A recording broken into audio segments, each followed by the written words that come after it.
हर हर महादेव दोस्तों, आइए जानते हैं हरतालिका तीज क्यों मनाई जाती है।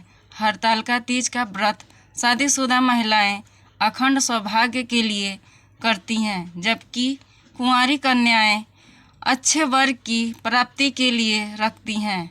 ऐसा कहा जाता है कि सावन के महीने में हरतालिका तीज के दिन भगवान शिव ने माता पार्वती को वरदान दिया था। इसीलिए जो महिलाएं हरितालिका तीज का व्रत करती है उसकी सारी मनोकामनाएं पूरी होती हैं। हरितालिका तीज का सावन मास की शुक्ल पक्ष की तृतीय तिथि के दिन रखा जाता है। इस दिन सुहागिन महिलाएं व्रत करती हैं और 16 श्रृंगार करती हैं।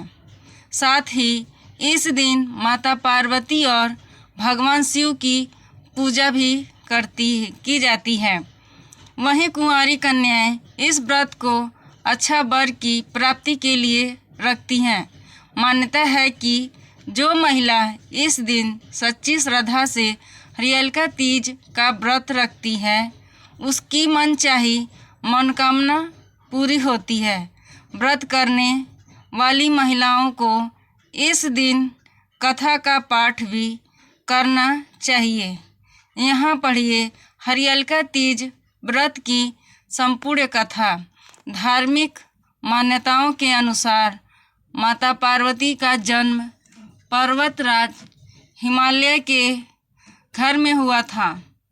माता पार्वती बचपन से भगवान शिव को अपने पति के रूप को पाने का दृढ़ संकल्प कर चुकी थी।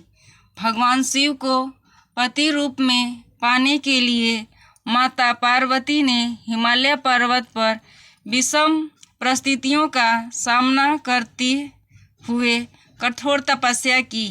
माता पार्वती के कठोर तप को देखकर उनके पिता बहुत चिंतित हुए। एक दिन देव ऋषि नारद उनके पिता के पास पहुँचे और कहने लगे, हे राजन, भगवान विष्णु आपकी पुत्री से विवाह करने के इच्छुक हैं। अब आप अपने विचार बताइए। देव ऋषि नारद की बातें सुनकर पर्वतराज बहुत प्रसन्न हुए और वह तुरंत ही अपनी पुत्री का विवाह भगवान विष्णु के कराने के लिए तैयार हो गए। पर्वतराज का यह संदेश देव ऋषि नारद ने भगवान विष्णु तक पहुंचाया दिया और साथ ही माता पार्वती को भी इस बारे में बता दिया।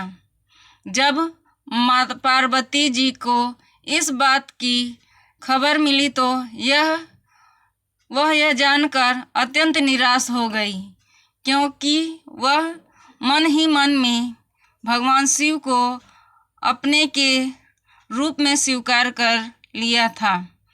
माता पार्वती बहुत दुखी थी।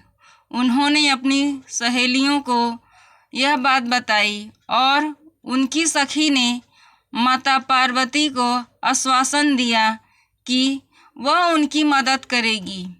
इसके बाद यह घने जंगल में माता पार्वती को उनकी सखी ने एक गुफा में छिपा दिया।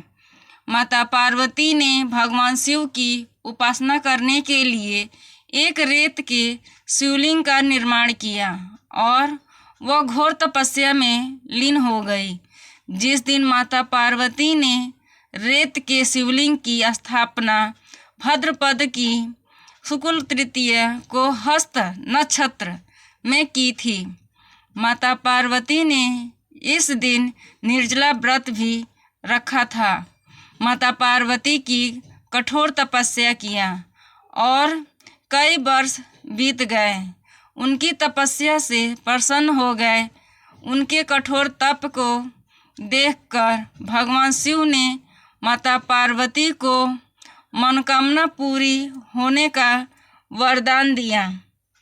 इसके बाद ही माता पार्वती ने अपने व्रत का पारण किया था।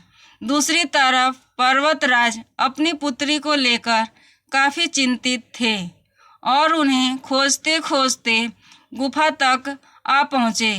फिर माता पार्वती ने अपने पिता का वहाँ घर छोड़कर गुफा में रहने का कारण बताया। उन्होंने आगे कहा कि भगवान शिव ने उनका वरण कर लिया है और इस प्रकार उन्होंने भगवान शिव को अपने वर के रूप में प्राप्त करने का संकल्प पूरा कर लिया। इसके बाद पर्वतराज ने भगवान विष्णु से माफ़ी मांगी और वह फिर माता पार्वती की शादी भगवान शिव से करवा दिए। इसके बाद भगवान शिव और माता पार्वती का विवाह विधिपूर्वक संपन्न हुआ और भगवान शिव और पार्वती का एक बार फिर मिलन संभव हो पाया। तभी से विवाहित स्त्रियां अपने पति की लंबी उम्र के लिए और कुंवारी कन्या अपना मनचाहा वर पाने के लिए हरतालिका तीज करने लगीं। यह कहानी आपको अच्छी लगी हो तो अपने दोस्तों के साथ शेयर करें और मेरे चैनल को सब्सक्राइब करें और कमेंट बॉक्स में हर हर महादेव लिखना ना भूलें। धन्यवाद।